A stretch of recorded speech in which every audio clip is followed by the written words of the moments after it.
Welcome to Crypto Sapiens, a show that hosts lively discussions with innovative Web3 builders to help you learn about decentralized money systems, including Ethereum, Bitcoin, and DeFi. The podcast is for educational and entertainment purposes only, and it is not financial advice. Crypto Sapiens is presented in partnership with Bankless DAO, a movement for pioneers seeking freedom from the limitations of the traditional financial system. Bankless DAO will help the world go bankless by creating user-friendly on-ramps for people to discover decentralized financial technologies through education, media, and culture.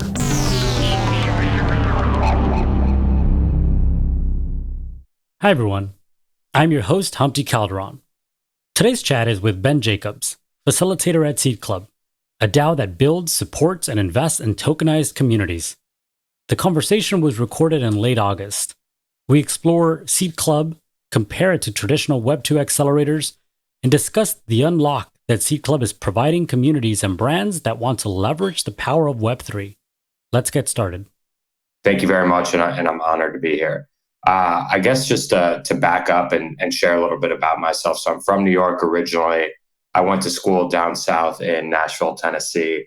And after graduating in 2015, I went the more traditional path. I was working in strategy consulting, and I wanted to take the GMAT because back in 7 years ago, I actually considered going to business school.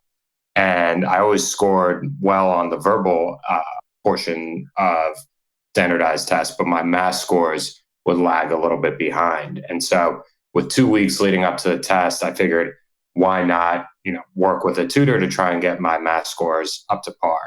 And so I went online and I saw this one guy whose rate was like triple what everyone else was in New York City, but he had only 5-star reviews. So I figured, why not? I'll do one session with this guy. Could be worth it. Could elevate my score. So had my first meeting with this tutor at a Starbucks, and it was in the middle of the winter. I'll never forget. He rolled up with Birkenstock sandals and a Hawaiian shirt, and it was like 30 degrees outside. And this guy was a retired hedge fund manager who had then directed all of his efforts after retiring and making enough money for multiple lifetimes to just tutoring kids on GMAT math. And we had our entire first session. It was like almost militaristic in how intense it was. And at the end of the first session, he smiled and said, would you like to pay full price in cash, or you could pay 50% off in Bitcoin? And at that point, I just really heard about Bitcoin as on the dark web and via the Silk Road. And so I was really impressed when this guy who's clearly so intelligent and had spent so much money in asset management was interested in taking Bitcoin as currency.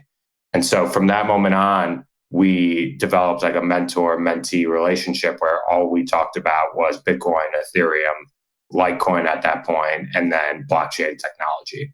And I became obsessed with the space, started researching, devouring every piece of content I could find, and basically became an evangelist within my own network, as I'm sure many other people on this call have within their own network, of trying to onboard, trying to educate, and trying to get as many people involved, just because for some reason the light bulb went off for me, and I almost felt compelled to make the light bulb go off for others. So I started investing pretty aggressively back in 2015, and have been riding the wave for quite some time now, and have been involved in the space, but mainly from a sideline perspective. And it was around April, May last year in 2020 when I was cooped up at home, and I really started to mess around online and see what was going on in DeFi.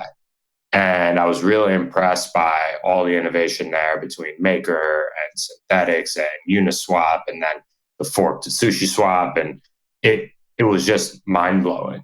And it made me realize that there is real product market fit for crypto beyond just the store value thesis of Bitcoin and then Ethereum being a highly promising technology. These were the first applications built on top of Ethereum that were gaining real traction. So then I got like deep into the weeds of yield farming and staking and just trying to learn and absorb all that. And towards the latter part of the summer, I was working a tech startup job, as I have ever since I left strategy consulting. And I was like, I need to go full time in this. I don't know what I need to do, but I know I will figure something out. So I quit my job on August 20th, 2020, and basically tasked myself with figuring out something to do in crypto. And through that process, I was able to accomplish a few goals. First was I wanted to invest my own personal capital in a method that I thought made the most sense. And to me, that was creating a portfolio of hedge funds to invest in. So I created a fund called Senius Capital, where we are a crypto hedge fund of funds, where we invest in best of breed asset managers who are pursuing liquid strategies. So investing in tokens or via SAFT agreements to get early stage tokens.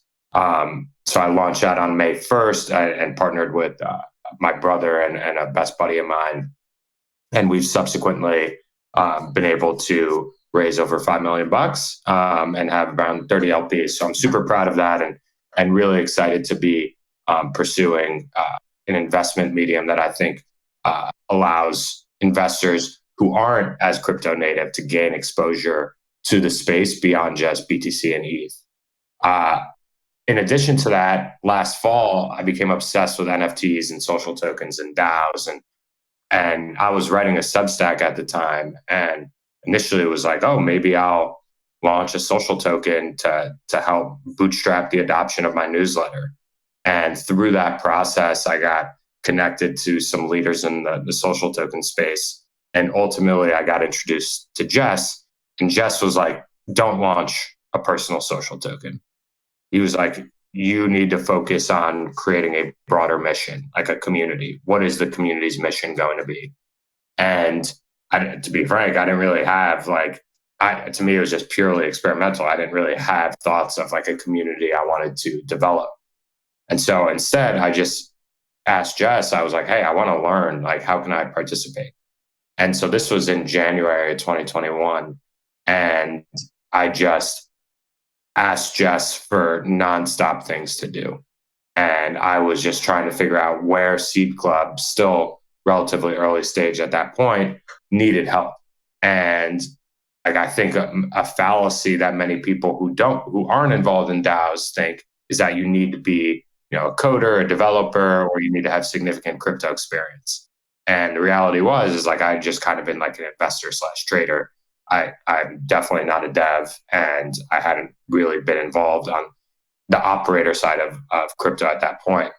And so I helped put on the Seed Club Summit. I had never put on a conference before. I helped, push forward our Accelerator program. I helped launch our new studio offering. And these were just random things, and helped with our fundraise. And so ultimately, once we closed our round of funding, where we raised $2 million into the treasury from a mix of crypto VCs and angels, I got officially voted into the DAO as one of the first 3 core contributors, where I now act as facilitator, which is effectively COO of the DAO, and basically help push forward all our various initiatives and try and streamline our processes and figure out org structure and make sure that everything is pushing forward, and that awesome, cool, talented people are entering Seed Club and exploring partnerships. And that's kind of how this whole Bankless Media Node partnership came to be. It was just, how can we partner with the best? And spoke with Lucas, and we started evaluating all opportunities, and the Bankless Media Node opportunity came up, and we were eager to pursue it. So all of that, so I'd say after a year of going all in on crypto, I was able to get a fund off the ground and was able to get involved in a DAO that I think is really pushing forward the Web3 initiative. So it's one of the best decisions of my life, just going all in. And yeah, I'm super excited and super grateful for all the people who have helped me get to this point. And there's still a long way to go and still a lot to learn. Thanks. I think that was a beautiful story of your journey. I think comprehensive, probably one of the best we've ever had. So I think through that, you bring up a lot of points that I'd like to touch on. And I think that also touch on some of what we want to discuss about Seed Club itself. What coming in from this traditional finance, what were some of the things that really spoke to you about crypto that, kind of was that aha moment for you? Like, you know what? I need to drop everything. Like you said, I need to find a way to get more involved in this.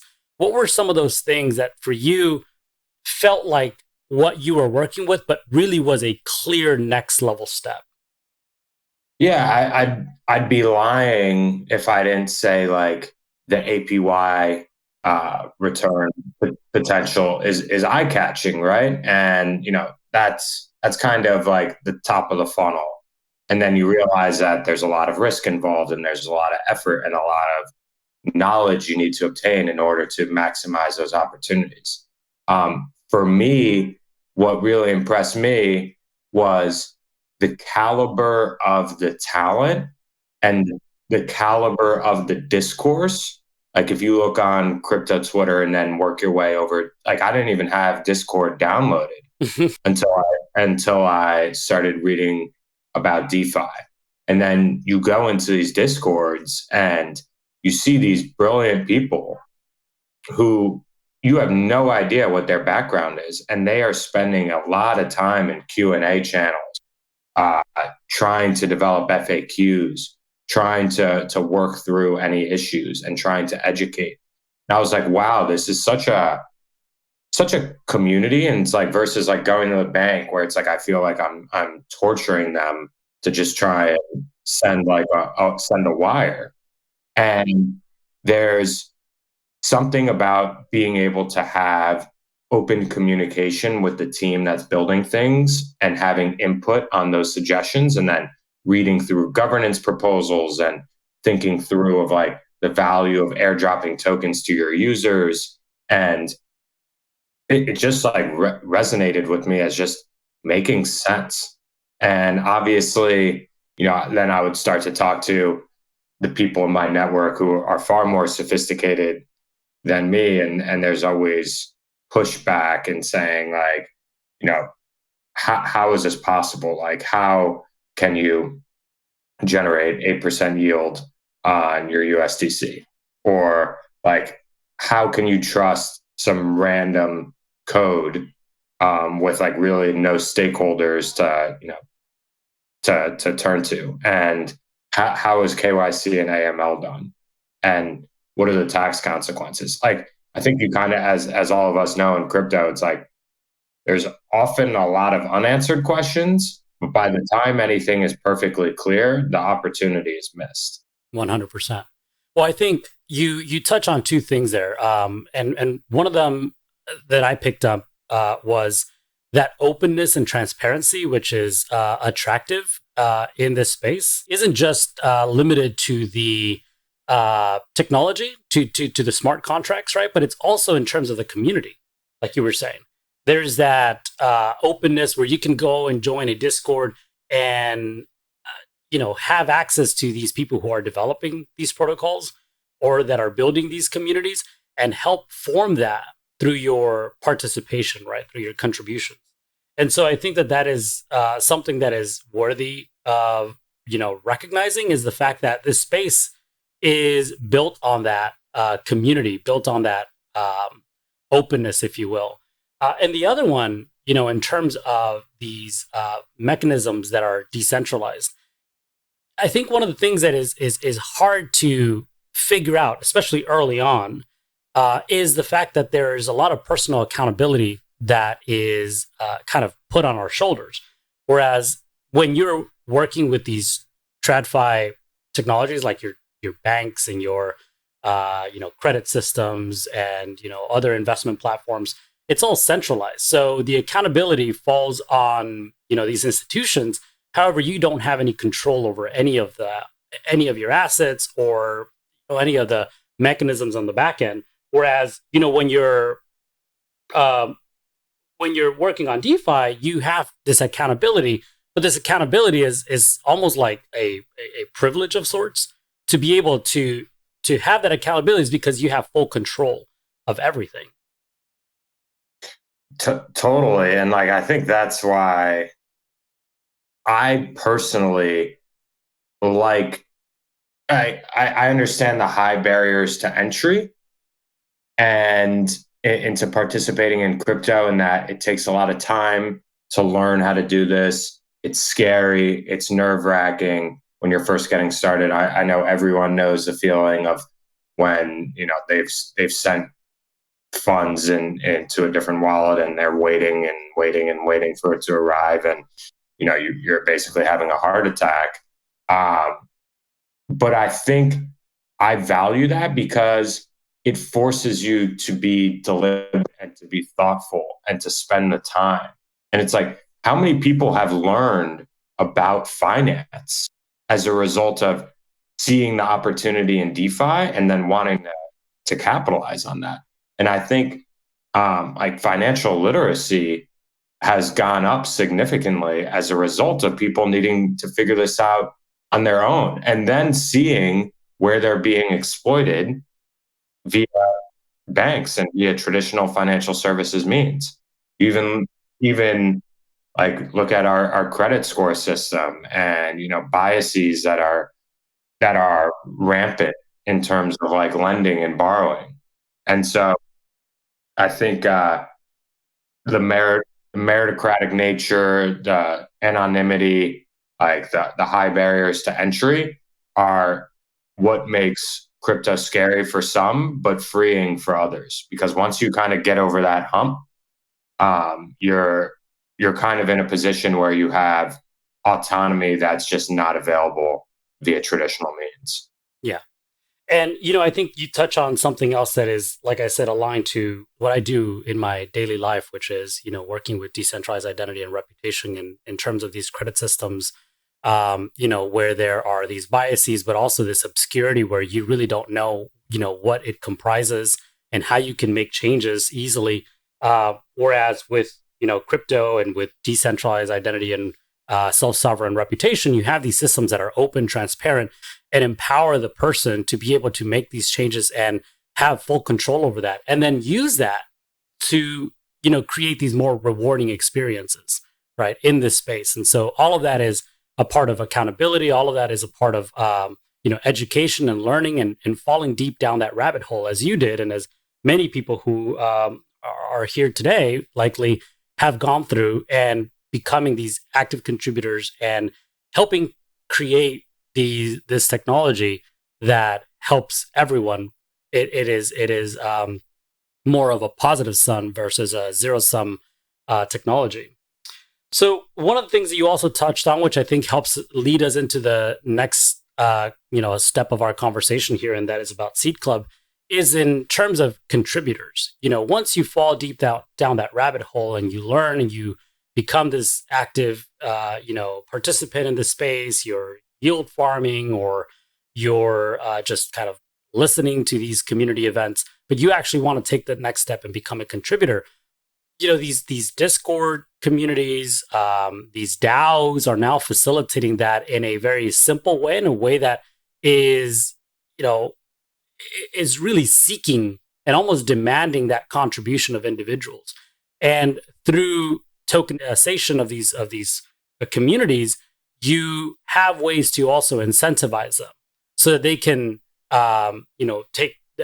do the work, but be fairly compensated for that work as well. And so that really is kind of the focus of Seed Club, isn't it? It at least as I understand it, it is built to both invest, but also and to help build these tokenized communities.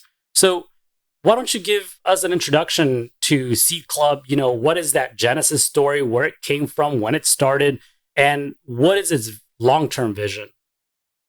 So Seed Club was born out of the great beard of Just Loss, that tall guy on Twitter. So basically the thought was that tokens and Web3 tools give communities now and DAOs superpowers and enables them to unlock value for its members and to create value for the world that was previously unmatched. As Cooper Turley says, it's like a Facebook group with a bank account that's empowered by a mission. And Seed Club's mission, if you were to look at the Web2 traditional tech world, which now seems, obsolete and dated, like the easiest example is Y Combinator. So Seed Club has its core contributors, Jess, myself, and Nicole Davis. But then we also have a network of collaborators. And these are sophisticated Web3 thought leaders, builders, developers who've been active in all facets of Web3. And they have either helped build Seed Club from early days or they have invested in Seed Club. And so this network of core contributors and collaborators basically are tasked with trying to figure out how we can help these communities build and scale their community in a Web3 fashion. And I think we are seeing crypto native communities pursue this route. And now we're really starting to see an inflow of Web2 communities, brands, creators who want to unlock the functionalities of Web3 and who seek Seed Club out as the thought leaders in the space who have seen a lot of what's going on and are familiar with a lot of the tech being built and have some best practices. Now, we're far from being, the panacea, the cure-all. Like there is so much complexity, and this is totally uncharted waters. And there is no perfect precedent. Even now, there are a lot of DAOs figuring things out, and I don't have to tell you guys that. And there are a lot of communities that are trying to figure out onboarding and how to incentivize contribution and how to work through compensation and what's fair to early supporters versus how much you want to keep in your treasury. How do you want to think through governance? How do you want to spin up new initiatives? Each community has its own personality, and there's no template that can suit every single personality.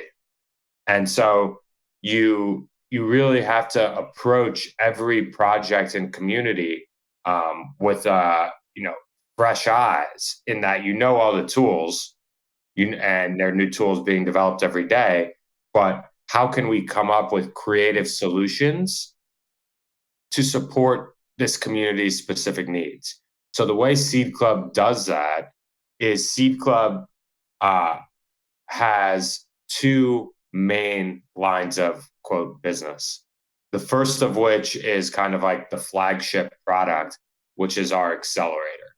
So we currently closed applications for our third Accelerator, where we take roughly 10 to 12 applications. So we had 81 submissions for this third cohort. This is our third cohort. And we evaluate them in terms of who we think would make the best fit as the best part of our community, who we want to grow with and help scale. And each of these projects is very unique in its own nature. And they join an accelerator where there's programming designed to help them work through the challenges of building and scaling a tokenized community. So in exchange for our advisory, consultation, looping in our network, hands-on support, mentorship, etc., we take 3% of their treasury's tokens. And then we also, to further align incentives, provide their treasury some of our native token club. Okay. So this is a way for us to be totally aligned and to want to grow together. the Seed Club's treasury is only as valuable as the projects that we help launch. And so thus far, some of the projects that have come through Seed Club are Forefront and Songcamp and Afrofuture and Jump and others and Ampled. And these are a bunch of those are part of our second cohort that, it takes months and months and months to work through how to build and scale a community and really figure out what it is, the mission, and how you want to accomplish that, how that'll generate real value. And what I found so beautiful about Seed Club was, the members of the cohort really support and try and help each other grow and scale. I did want to touch on a little bit in terms of now that you've introduced, these cohorts and, the Seed Clubs. I think you're up to number 3 now. Was Seed Club, I should say, kind of facilitating these cohorts prior to the fundraise, or did the fundraise help push these initiatives forward? So no, we had been running the cohorts without any funding. Okay. We closed funding, I think, in June, and we had already completed our second cohort at that time. So this may just help accelerate that into the future. This is to help onboard core contributors such as myself and other members of the team. This is to enable us to empower those projects and communities that we have high conviction in, with additional capital to help seed them. And then for us to figure out other means by which we want to allocate it. We have a very low burn, and we have this capital as a way for us to accelerate the growth of Web3. And how we plan to deploy it is only through initiatives, whether it be investing or giving grants. These are all, or bringing on additional core contributors, such that we can build products that further push Web3 agenda.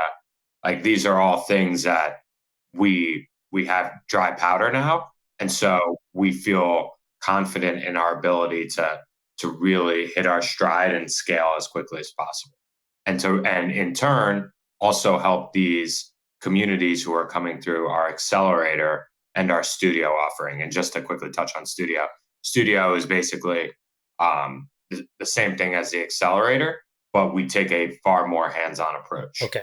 So we're in the weeds with these communities and really trying to build, and in exchange we take a slightly larger percentage. Right. So it's almost as if the Accelerator helps these communities that maybe have already found some traction, or have built up a community, maybe have a product, definitely have, it sounds like they may have a stronger team that can support the development of that vision. Whereas those that go into the Studio need a little bit more help, because while it's a fantastic concept, they may not have either the team to support that or a community behind them as large as some of the others. Yeah, and sometimes the Studio is comprised of like Web2 communities that are really trying to transition, which is, if you think about it, if you have 100,000 members of your community in your Web2, many of those community members are not crypto native. There's a lot of thought in maintaining the same values and ethos of your Web2 community and transitioning it over to Web3, because you have to educate those community members. You don't want them to feel alienated. You want to empower them, and you don't want to, lose the brand and lose the essence of the community in the transition over to Web3. Right. So actually, I think I wanted to touch on the fact that you have quite a large membership, or at least in terms of how I read it on some of your documents, in terms of the membership that supports the DAO, and I guess maybe even the Accelerator and the Studio. It looks like there are leading NFT collectors, creators, and builders, and I'm just going to name a few here in no particular order. Jacob Horn from Zora. You got G Money, Twitter Punk. You also have Social Token Pros. You have Cooper Turley. I think one of the more popular names, at least on crypto Twitter, that I'm familiar with. Got Peter Pan from Meta Cartel, Web3 builders, Kristen Stone, Balancer. I think she's a rock star. Angels and forward-thinking funds like IDEO Collab. What role do these, either groups or individuals play in the DAO, and how are they both supporting the DAO, its community, and even some of these incubated projects? Yeah, I think you kind of just touched on it. So we have a fantastic network of what we call collaborators, which is a combination of like investors and angels and funds who kind of canvas the entire crypto space. We have Stanny from Aave, Dennis and Patrick from Mirror, Nascent with Dan Elitzer and IDEO. And I think Packy McCormick, the value of having such a broad community of collaborators who have skin in the game is DAOs are complex. Think of, like, if you were to look at a company, companies have a legal department, they have a PR department, they have comms, they have ops and growth and marketing. And so it's important for us to create a support system of collaborators who could not only help our DAO think through a lot of these challenges, which are challenging for anyone trying to innovate, but also how can we develop frameworks and templates such that we can then pass those on to our studio and accelerator projects. And so we have frequent conversations with our collaborator network where we effectively run, like, our core team is coming up with ideas and pushing things forward. And then we don't want to just be the ones making the decision. We want to make sure that our collaborators are providing input and involved and helping, shape these concepts and take into account factors that, the more people involved, the larger the hive mind. And so we're able to think through nuance that, the more people you have canvassing all the different nooks and crannies of crypto, you're able to accomplish your goals at a more accelerated rate. And then we, in turn, as a core team, work with our studio and accelerator projects, and then loop in our collaborator network on an ad hoc basis based on what we see as this community's particular needs. So if they have some legal questions, like, I won't lie and say that, like, I'm a securities law expert. I know enough, but we have members of our collaborator network who are truly experts and who have skin in the game and who want Seed Club to succeed and who want to participate because they learn. And so they learn about all these cool projects and what's being built. And so they would, provide guidance and advisory to these projects and help them think through the current blockers or bottlenecks they're experiencing. Yeah. I mean, I'll give a quick shout out to Bankless DAO because I think in terms of organization, I think they're doing a fantastic job. There are guilds for a lot of the different quote unquote departments, as you noted earlier, which I think helps alleviate some of that complexity because there could be individuals who may be skilled in certain areas that then can contribute through their focus and contributions in that space to move the project forward. But certainly not an easy task. And it's something that, like you said, it's all very new. It's a lot of experimentation going on right now. But it's fantastic to see that development and that focus and that the number of people that are coming in and interested in participating and contributing their time to moving those initiatives forward. So I guess just to touch one more thing on that, did a lot of these contributors come post fundraise, or were they all actively contributing prior to that? I'd say many of them were contributing prior to that, and then afterwards, it was more so like there was an overabundance of investors who wanted to participate or angels who wanted to participate. So those, as is the case with most DAOs, it's like those who not only talk the talk, but walk the walk by demonstrating value beyond just like trying to throw money. They attended meetings, they were providing guidance, they would, hop on calls to try and support these projects, or would take one-off calls. And that's kind of the measure that we hold our collaborator network and our community towards. It's like you got to show up and engage, and your engagement will be rewarded. And I think that's the case from community members to large investors. There's a lot of capital in crypto, so you want to work with those who are in the weeds, helping, and who are able to provide value. I mean, I guess it's easy to be an investor. Obviously there's risk to them as well, but there's more difficulty, but probably more valuable if you are a contributor, regular contributor, because that way that you can, help with the success and with the growth of that versus just putting money and just walking away. So maybe we can touch on now a little bit more in terms of the accelerator and how that works. Give us an example of, once that application goes through and you're approved and you're part of, Seed Club Season 3, if that's the right term. Sorry if it's not. What happens after that? Yeah, so we're trying to thinking through the acceptance of these wonderful applicants is a challenge in of itself, right? Because there's a wide spectrum of projects with different degrees of sophistication in terms of Web3 crypto literacy. But for us, we're trying to think through, it's like, okay, we shouldn't just take these Web3 hyper crypto focused communities, because a lot of what we want to do is also help bridge Web2 to Web3. And so we're trying to be diverse in our selection, and trying to make sure that it's not just a small group making those selection decisions, but rather putting it out to a broader network. So that's one thing. Once they onboard, our programming is basically breaking down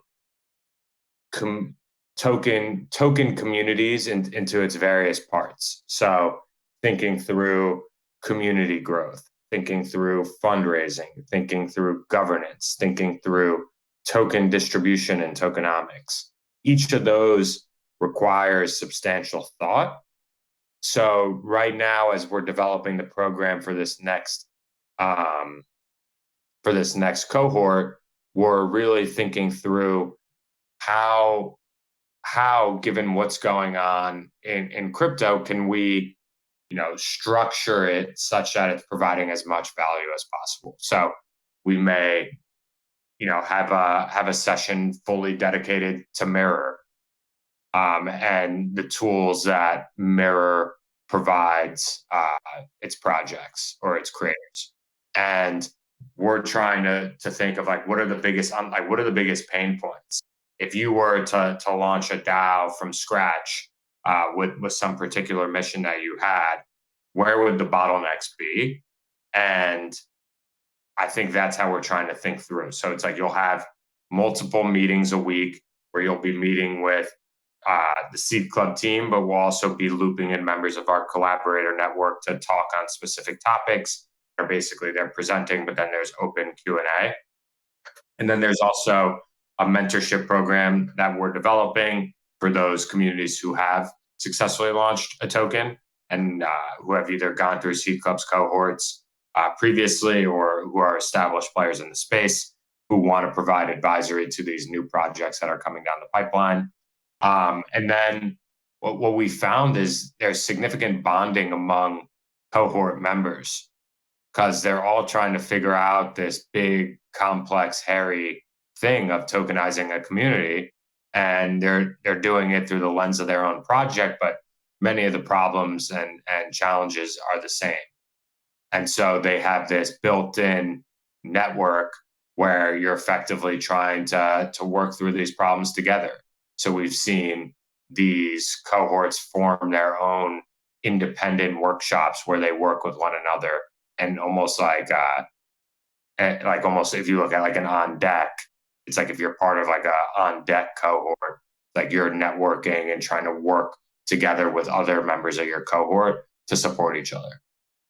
Right. That's pretty in depth.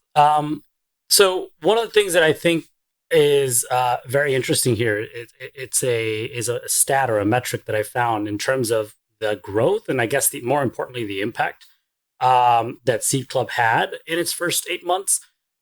Am I reading this right? It looks like Seed Club contributed or helped incubate 17 different social tokens. That's impressive. Yeah, I'd say we've been involved in some projects that the leaders of those communities are fantastic, and they have high agency and are able to work through many of the challenges. Squiggle DAO, Global Coin Research, Jump, Songcam. Like these are all projects that some of which came through the Accelerator, others like we've just been actively involved in and have some tokens as a result of it. And like it's just amazing to see the concepts and communities that are being built. And Seed Club, provides a lot of value to these communities as they're working through a lot of their initial problems and hiccups. And as they're trying to work through it, I think they kind of look to Seed Club as like an advisor. And so, yeah, we're excited. This next cohort, the applications are mind blowing, frankly. And I think it demonstrates the depth of talent entering this space and the missions that are being built, because now the tooling and talent is being unlocked. So there's new things you could do. The capital is there and the talent is there to help develop products, build these communities, etc. That's all we have for today. I hope you enjoyed this conversation. If you'd like to learn more about Seed Club, please go to seedclub.xyz and on Twitter at SeedClubHQ. Thanks for listening to Crypto Sapiens. Please give us a follow, like, and a 5-star review wherever you enjoy your podcasts. And stay tuned for our next discussion.